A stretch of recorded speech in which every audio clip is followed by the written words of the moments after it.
दुनिया बदल रही है, दुश्मन भी बदल रहे हैं, लेकिन सवाल वही है, क्या अब भी कोई इतना समझता है कि वह भारत और चीन जैसे देशों को दबा सकेगा? रूस के राष्ट्रपति व्लादिमीर पुतिन ने एक ऐसा बयान दिया जिसने वैश्विक राजनीति की दिशा ही बदल दी।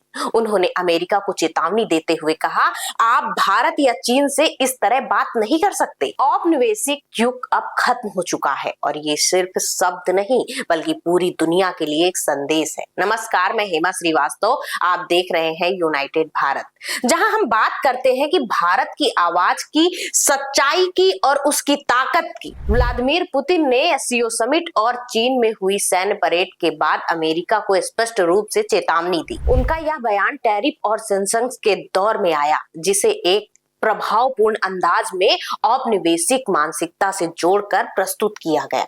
पुतिन ने आगे कहा, आपके पास 1.5 अरब लोगों वाले भारत जैसे देश हैं, चीन शक्तिशाली अर्थव्यवस्थाएं हैं। जब कोई आपसे कहता है कि वे आपको दंडित करने जा रहे हैं, तो आपको सोचना होगा उन बड़े देशों का नेतृत्व किस प्रकार प्रतिक्रिया कर सकता है।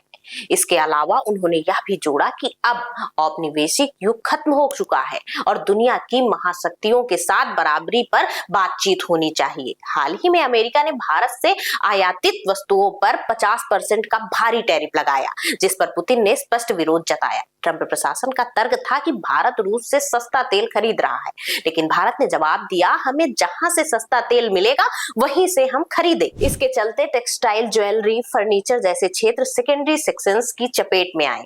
पुतिन ने संदेश दिया, भारत 1.5 अरब से अधिक आबादी वाला देश है और दुनिया की सबसे ताकतवर अर्थव्यवस्थाओं में से एक है। इनके नेतृत्व क्षमता को दबाने की कोशिश व्यर्थ है। उन्होंने यह भी कहा कि इन देशों के नेता जनता के दबाव में कमजोरी दिखाने वालों में शामिल नहीं हो सकते। अंत में पुतिन ने उम्मीद जताई कि समय के साथ हालात सामान्य होंगे, सब कुछ अपने स्थान पर लौट आएगा और राजनीतिक संवाद फिर से सामान्य रूप से शुरू होगा। अब सवाल यह है, क्या अमेरिका सच में औपनिवेशिक युग की भाषा छोड़ पाएगा? क्या भारत जैसे देश अपने हितों के लिए पूरी तरह मजबूत खड़े हैं? और सबसे अहम, क्या हम एक बराबरी, सम्मान और बचाव के नए युग की ओर बढ़ रहे हैं या पुराने तरीकों में फंस कर रह जाएंगे? अब आप बताइए, क्या आपको लगता है कि भारत को इस तरह की दबाव वाली नीति के आगे झुकना चाहिए या उसे उसी के अंदाज में करारा जवाब देना चाहिए? कमेंट बॉक्स में अपनी राय जरूर लिखें। नमस्कार, मैं हेमा श्रीवास्तव और आप देख रहे हैं यूनाइटेड भारत। फिर मिलेंगे एक नए मुद्दे और नई सच्चाई के साथ।